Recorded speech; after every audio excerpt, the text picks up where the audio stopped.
Coming up on the Together for Good podcast, I'm sitting down with Bethany member Ron Rinkle, and we're going to be talking about centering prayer and contemplative Christian prayer in general, and how these practices can be really valuable for our life of faith. I'm excited for this conversation. Here we go. Welcome to the Together for Good podcast, a podcast created by Bethany Lutheran Church in Cherry Hills Village, Colorado, and hosted by me, Pastor Nate Preisinger. On Together for Good, our goal is to provide practical, engaging content that supports you without expectations. Whether you're feeling disconnected from traditional religion or simply exploring what faith means in your life, we're here to walk alongside you. No matter where you are on your journey of faith, we're glad you're here. Welcome to Together for Good.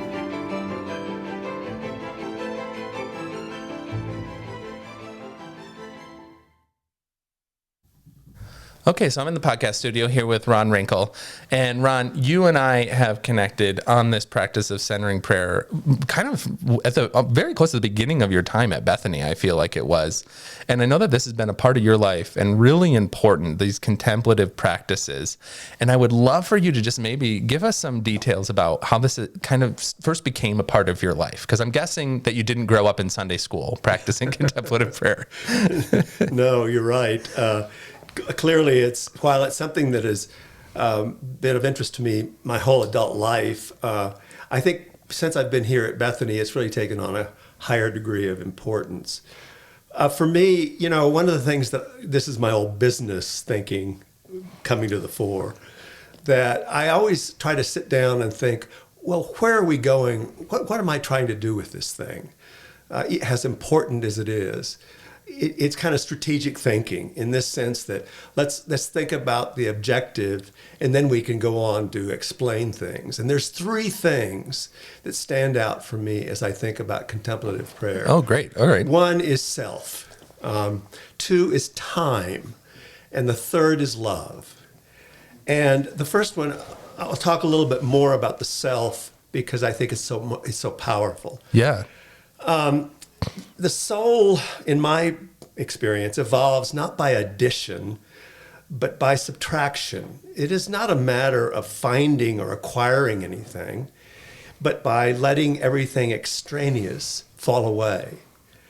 And Michelangelo has a great prayer that he claims he says every day, or said every day, is, "Lord, free me of myself so I may please you." And contemplative prayer alerts us to the fact that really basically we have two selves. We have a false self and then we have an inner self. And the false self is a sense of self that's created as a defensive facade that it's the mask that we create to conform to social expectations and gain acceptance. And by the time we're adults, this structure, this false self, is very, very well developed and pretty much impenetrable because it really comprises so much of our conscious life. And think of it in terms of how many times you say I, how many times you say me, how many times you say mine. That dominates our consciousness. It's interesting that recent psychological research shows that people who use those pronouns more often have a much greater likelihood of having a heart attack. Really? And the reason is that in that is this notion that my false self is the total self. And it's interesting because that really does support this whole notion of the evolutionary mandate. As a species, everything about the way we develop as a human species is based upon the prime directive, which is I will send my genes on to the next generation, which means that built into our system at the biological level is self-interest. So here's what I'm fascinated by, hearing you talk about all this, and our listeners don't know this little detail of Ron Rinkle, is that you know psychological research because you worked in marketing. Am I correct in that? Yes. And so how, as a marketer for your career, because how many years did you work in marketing? Well, let me see. Pretty much my entire business life, which would have meant I left my life of academia and went into business probably, and was in business up until I retired, probably about 25 years. Okay, so for 25 years, you're really thinking Yes. about the self. Yes. Right. And in the context, of this capitalist system that we live within, where you're trying to think about how can we articulate our product in a way that will then track on to people's sense of self. Because I know that that's a big part of marketing. Isn't that fair? That, it's why, the brochures are always of these like happy smiling people, and hopefully there's one person there that looks like you. So then you're like, oh, if I just use that product, I'll be the happy smiling person. Fair? Right. But how much of that, given what you're saying too, don't you feel like so much of that is built around these concepts of the false self? Yes. Right? Like that's really what you were marketing towards. Absolutely. Yeah. And it's interesting that you mentioned that, because now back when I started in marketing, and I had market research organizations that was part of my division, is we spent a lot of time trying to figure out how people tick. Mm-hmm. And in that was their hot buttons, and in that was their needs and things like that. Well, with this new environment, AI infused, but it doesn't have to be even AI yet. It can be just back to social media. Mm-hmm. That with Facebook, there is in all the dizzying world of apps now that all of business is devoted to mining attention. My experience in marketing was fairly primitive in comparison to what we're seeing now. You can see this in the political realm.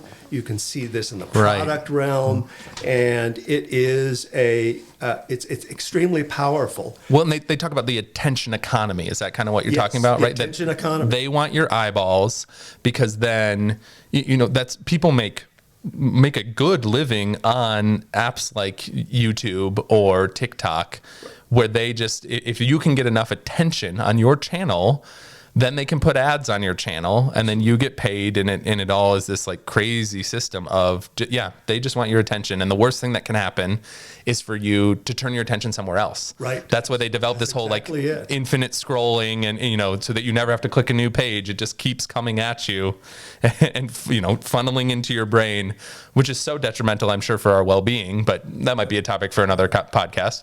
But yeah, keep going. And the, marketing that I did early in my career is elementary school in comparison with what's happening now with AI and social media. They have access to data about your preferences and your attention down to how long you linger screen by screen. They are, and the more they know, the more they can actually rob you of your attention before you even realize it's gone. In other words, they are managing attention, and they're taking your attention without you even knowing it has been stolen. So this means that the false self gets a huge boost, because all of a sudden the marketers are mining your attention and creating power that is detrimental to you, because it doesn't allow you freedom, and it's basically a whole new game. And now these guys are in postdoc level. They are very, very sophisticated, and it's at some level, just from the perspective of my life, is it's a bit chilling. And we've seen this in the political realm. All of a sudden, we can't even predict how good we're getting at predicting how people will vote and their preferences on different issues. And so I want to come back to the quote that you kind of started this whole self section off with, where you talked about the soul develops by letting everything fall away. And what I hear is that in our attention economy, that where we're just constantly taking everything in. And so this is a soul level predicament, right. I think you would say. Yes. That's what I'm hearing as a conclusion on this. Well, and the false self is now getting fed all of our appetites and desires and at a very high level of connectivity. Yeah. And so in contemporary America, the false self is getting a huge boost. Mm-hmm. And so what does that have to do with contemplative prayer and centering? Well, as I said, there's the false self, and then there's the inner self. And the inner self is secret. And that's kind of the thing. It's like God evades every attempt to possess it. Mm-hmm. And when you look back at the mystical leaders of the Christian church, and even before, that they agree on the false self is when it is gone, all the world comes flooding in all its wild immediacy. And then you all of a sudden see, when you practice centering, greater spontaneity prevails, greater forgetfulness of ordinary cares prevails, appetites go away, preoccupation with projects of normal life appear to be quite meaningless. So how does this transformation begin? The transformation begins with silence. And letting go. Right? Yeah. And silence, for a fleeting moment, but hopefully more continuous over time, is starting to see that the false self has to be diminished because it produces this separation, and the inner self is enhanced. So, and it's centering is very interesting because it's not a straight line effect. All we can do really with silence, and this is the same with any spiritual discipline, you need to produce within yourself something of the humility and the detachment and the purity of heart. And then you will find one of the things that the leaders of this mystical movement, which includes contemplative prayer and centering, is that that over time you're going to start seeing the fruits of silence. But it takes time. It takes time. And I feel like patience. Part of the wisdom of centering prayer, just in my experience with the practice, is that when you first do it, you hate it. Yes. And it's Absolutely. boring. Absolutely. And it's uncomfortable. Absolutely. And I think that that's the wisdom of it, though, Yes. is that because and putting it, juxtaposing it with social media, where it's just constant enjoyment. Right. And it's one dopamine hit after another. You see another post that turns on the chemicals in your brain in a certain way. Right. And it's just this endless flood. And centering prayer is specifically breaking you out of that destructive cycle. And it sucks at first, pardon my French, but it's terrible. Absolutely. But that's where, if we can be brave enough to endure it, that we start to discover all the things that we're trying to avoid. Yes. All the false self stuff. That's the thing I've learned about boredom, is that in boredom, I suddenly have to encounter so many parts that I have been distracting myself from encountering. Yes, absolutely. Well, it clearly, and this is a good segue, because the discipline of silence is not easy. And it takes a certain amount of getting used to. And there's two really fairly major barriers to us loving or embracing silence. The first one is that we're terrified of being alone. Yes. We're terrified of being alone with our thoughts, basically. And it's interesting how deeply this is felt, this aversion of being alone. has been confirmed in some really interesting psychological research that they got a group of volunteers together and they said, okay, you have two choices. You have the choice of being alone in a room, no diversions, no books, no TVs, no screens, or having a negative experience. Okay. Well, it was like a shock, right? Yeah, and the negative experience was a shock. Yeah, I've heard this. Mm-hmm. And so, amazingly enough, you would think, well, what was the score? Was there more people interested in being alone, or were there more people interested in taking the shock? 67% of the people would accept a shock over being alone.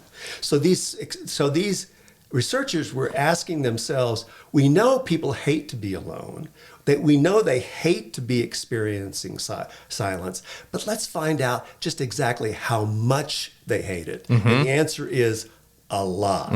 So when you go into a discipline of silence, you have to accept the fact that there is going to be a struggle, because that is not your inclination. And it speaks to why the attention economy is so successful and so seductive. Yeah. Because you can pull out your phone and not feel alone. Right. Like you literally can. And I'm not talking about the fact that you could text or call someone, but that you can be distracted from the aloneness you're currently experiencing. Right. Absolutely. No one else is around. This is really boring. I don't want to have to actually confront and face that. So let me just distract myself. Yes. Just distract myself. And to segue into time, let me just suggest that the other major barrier of silence is we are basically completely focused on past and present, past and future, regret and expectation, because those are the areas the false self can control. When it comes to the now, the present moment, the false self has no utility. So when you do some self-examination, you're going to discover that most of your thoughts involve regrets or past history, expectations or future worry. So and nothing about that is present. Nothing right? like that is present. Yeah, you just said past and future, and that's always been our problem. And isn't it fascinating? So many spiritual traditions, right? Like I feel that's the little bit I know about Buddhism, but it's very much about being in the present moment. Absolutely. You know, I feel like every little Buddhist aphorism I've ever seen speaks about the importance of being present in the moment, and how that is kind of pervasive good advice from throughout spiritual traditions. Yeah. Absolutely. And so introducing the second major area, we first of all talked about the self and basically the false and the inner. Now time. As I get older, and many people my age, I'm 78, are going to recognize this. You become motivated by what I would call a more serene relationship with time. Yeah. Because you realize that one, it's a fleeting resource, and two, but also gives you a wonderful perspective on your life. That maybe, things have been up and down, of course, but God, it's just terrific to be alive. So focusing your attention on the present moment, or what I would refer to is treating the present moment with a sacred regard, in which the soul, and I believe this, and again, this is an experience that's hard to articulate, but I have gotten close to this, is the present moment, I believe, is a narrow aperture in which the soul moves out of time into eternity. So you get a little bit of taste of what it must be like for that experience of life, which we all are going to end up having. The past and future right now dominates our consciousness and veils God from our sight. So the second big area is time. Yeah. So you have self, now you have time. I love that. Well, so, and this talk about that the present moment is entering eternity. Can you read that quote again? How did you say that exactly? That is really Sure. Really beautiful. It is. Ron's got his notes here. Yes. He's really prepped for this. The present moment is the narrow aperture in which the soul moves out of time into eternity. And what's incredible, what I love about that, okay, so God exists in the eternal sphere, an eternal reality. God exists in a way that is outside of our narrow experience of time. Right. And yet, the Christian articulation is about the incarnation and the way that God, the eternal, enters the present moment. Yes. And we speak about God Yes. being with us. Yes. And I don't think we ever pause to recognize that if God is with us, that means in the present moment. Yes. Maybe in the past, maybe in the future, but the promise has always been intimately linked with the present moment. And that's the point. That's what makes the incarnation so radical, is that it is the eternal God entering the temporal and the moment. Yes. And I see, that's why I love that quote and got so excited, because it all connects there with what you're saying. Yes. And so by experiencing the present moment, we are really encountering the eternal, because the eternal has entered the present moment. Yes. And as you develop a discipline around silence, think of this just for a moment. Move yourself forward in this evolutionary of your soul kind of mode. Is now you're silent, and now you are treating the present moment as extremely sacred. My experience has been you are starting to see the fruits of what centering can do for you over time, and they are, and it is the diminishment of the false self, the strange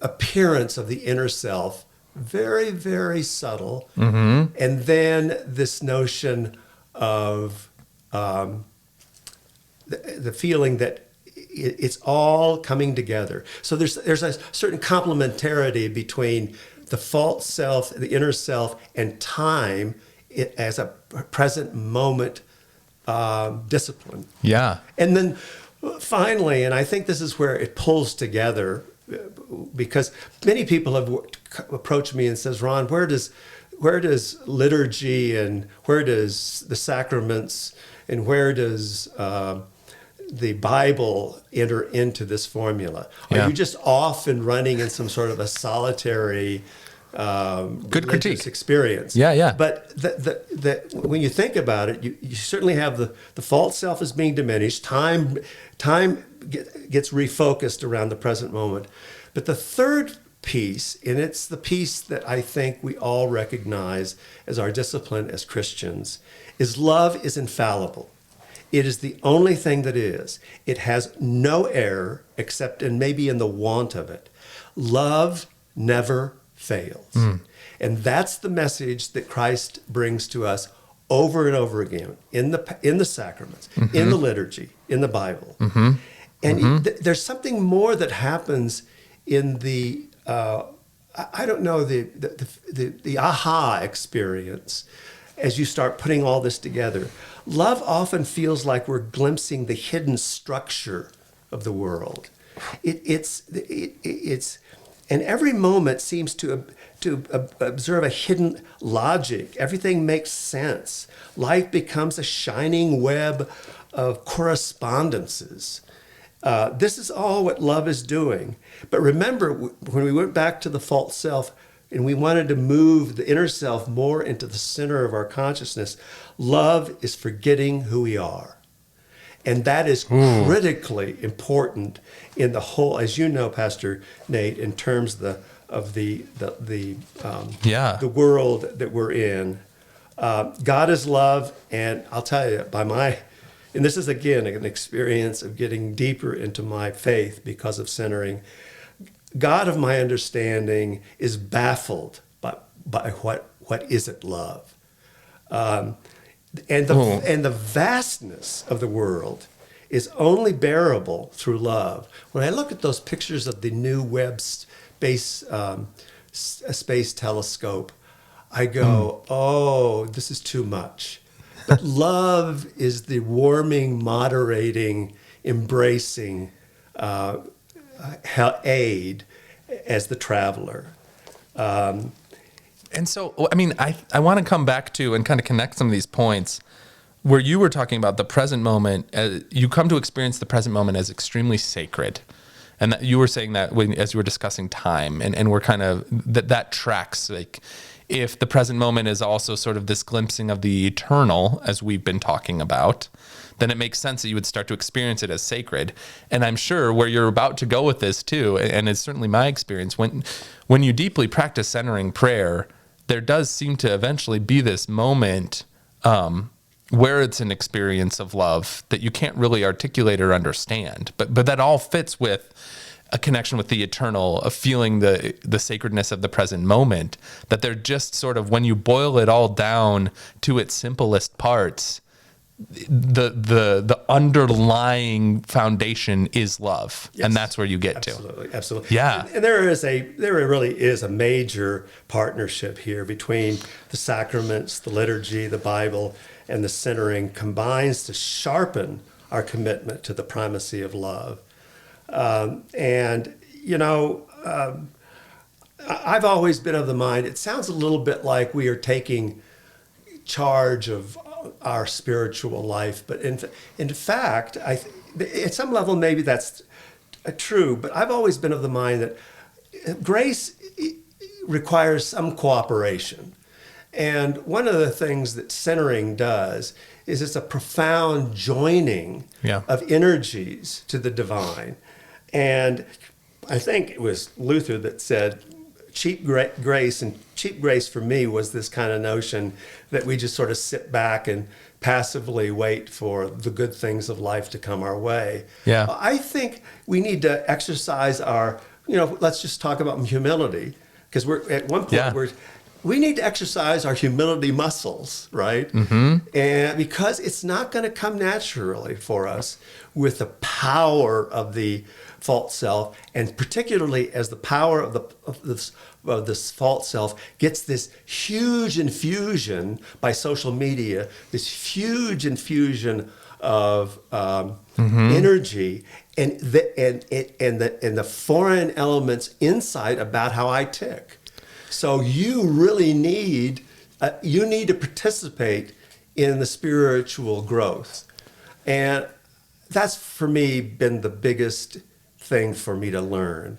Well, and I am not willing to just go to church, sit down, sort of listen, sort of not, and certainly take the sacraments, which are very important, but participate in my journey. Right. Well, But the participation, what's beautiful in my mind about centering prayer is that the participation involves letting go. Yes. And doing nothing. Yes. And sitting still. Yes. And encountering love. Yes, absolutely. and that's so hard for us to grasp because it's such an achievement-based culture and economy as well. We talked about attention-based economy. It's an achievement-based economy as well. Yes. And so we always want to try and figure out, Ron and I were just in Bible study before we came down here to record this, and we were talking in Bible study about how, like, the original human sin as articulated in the scriptures is Adam and Eve in the forbidden fruit, and the temptation there is, if you eat this, you will become like God. Absolutely. And that seems to continually be what we struggle with, is we want to find a way that we can be divine and eternal and in full control of everything that happens. How can we achieve and accomplish? What can we do in order for everything to be okay? And the answer that the scriptures have always given us is love and let go and trust and have faith and rely on a grace that is never earned but is always given. And Pastor Nate, you've really hit on maybe a little bit of a correction that I have to say is, don't get the notion that somehow you're the author of all of this, that you are being taken by the hand and carried along. So I think centering prayer is a participation in grace in your life, but don't get the notion that you're in charge, because then that's the false self resurfacing, and that's not what centering prayer is all about. Centering prayer is about letting go. But you have to It's strange. It's some kind of weird. It's a weird dance. Yeah. You're letting go, but you're not guiding this effort. And clearly, the longer you meditate or participate in contemplative prayer, something is starting to happen over which you have no idea what it is, and it's really positive. It's very interesting. One of the centering groups, we're reading the Joy book, which I think is, I don't know what the title is, but it's the interview between the Dalai Lama and Archbishop Tutu. Desmond Tutu, yeah. And he says, very interestingly, as you do more meditation, you notice that there is a distance. There's a pause between stimulus and response. And for me, that really hit home, because I'm one of these people who very early in my life was one of these people who, once something happened, I immediately had a judgment. Mm-hmm. I immediately had a response. And he says, what happens in meditation and centering prayer and contemplative prayer is the pause becomes wider. In other words, you see the guy cutting you off in the traffic, and you stop. And then you react. And the first reaction could be why that person that I'm not going to say. That's not what you would say. I know it's not. But all of a sudden, after you've paused, you go, well, maybe they were going to see their mother who's struggling, Mm-hmm. So that's an interesting. I thought was a very interesting, very practical judgment or measure of what happens when centering prayer starts taking hold. Yeah, and the thing I want to bring up for everyone in all this, I'm sure some folks are listening to this and hearing all of it and saying, like, man, this sounds like all this new age woo-woo stuff, but it's actually really old. And I hope we've been doing a good job, as you have been, of how so much of this tracks with our Christian theology, what the scriptures articulate, the sacraments and the liturgy. And I mean, do you know much about the history? Would you be willing to share just a little bit briefly about kind of where this comes from? And I'm working in parallel on I was telling Pastor Nate, for lack of a better word, with my colleagues in the centering prayer groups, a tutorial on centering prayer. And one of the things that we're thinking about doing is starting with history. And Pastor Nate's right. The first practitioners of what we would call contemplative prayer or centering prayer are the Desert Fathers. Mm-hmm. And the Desert Fathers were the hermits who grew in great numbers and populated Egypt and Palestine in the 4th century, which meant that they were maybe 1 or 2 generations away from the apostles. So these are the earliest practitioners of a program of spiritual growth. And it was they were stimulated by the fact that they concluded they could not be a part of normal life because the Roman Empire was such a complete shipwreck. Uh-huh. So the earliest proponents and practitioners of centering prayer were hermits that would completely outside of society. Out of society. But then when you look back at the history, and Pastor Nate knows this very well, then centering prayer and contemplative prayer fell on maybe a combination of deaf ears, and it went out of favor in the Roman Church. Mm-hmm. But then it got a serious revival in the 13th century by an anonymous monk who wrote a book, very powerful book, The Cloud of Unknowing. Which is really kind of the foundational text, for lack of a better term. Yeah. And that was the 13th century. Mm-hmm. And then followed soon after him were the Rhineland proponents of Meister Eckhart and others in that group who started saying, no, we need to revive this focus on contemplative prayer. And then now in our own age, we have a lot of incredible leaders, beginning with Thomas Merton. Mm-hmm. He wrote a book called Contemplative Prayer. A book called Contemplative Prayer. And then most recently, somebody who is really homegrown Coloradan, Thomas Keating. Yeah. And he was the one that introduced contemplative prayer, morphed into centering prayer. So this is not new. This is as old as our faith. This is as old as they're some of the first proponents of the Christian journey were people who were meditating, people who were engaged in contemplative prayer. And really, like when you boil it all down, all that it's talking about is taking time to sit with God and to not feel like you have to fill the space with words. Right. And it's just a different form. Maybe it's more about listening than about speaking to God. Right. Because we always think of prayer as just like, all right, what am I going to say? How can I say it eloquently? I always feel that pressure when they're like, hey, Pastor, will you say the prayer before the meal for us? And I feel like a lot of times in those moments too, I wonder in the back of my head, I'm like, how prayerful is this, right? Like how performative has this just become? How prayerful is it actually? And it's where I've always valued centering prayers. It's like, sometimes I just want to be with my Creator and let that be enough. Right. And to have that experience break down my walls and my false self and connect me again with this grounding of love that is the very foundation of our world and of our being. Right. That everything else pulls us away from it, feels like. Yes. Yeah. And that's the thing too, like as ancient as this centering prayer practice is, this contemplative prayer practice, how wildly relevant it is today, given our society. I feel like we've been talking about that the whole time. Yes. I'm sure it was helpful back then, but it just seems to check so many boxes that are so valuable, yes, given the state of the world and the way that things operate nowadays. Yeah, the need is never greater.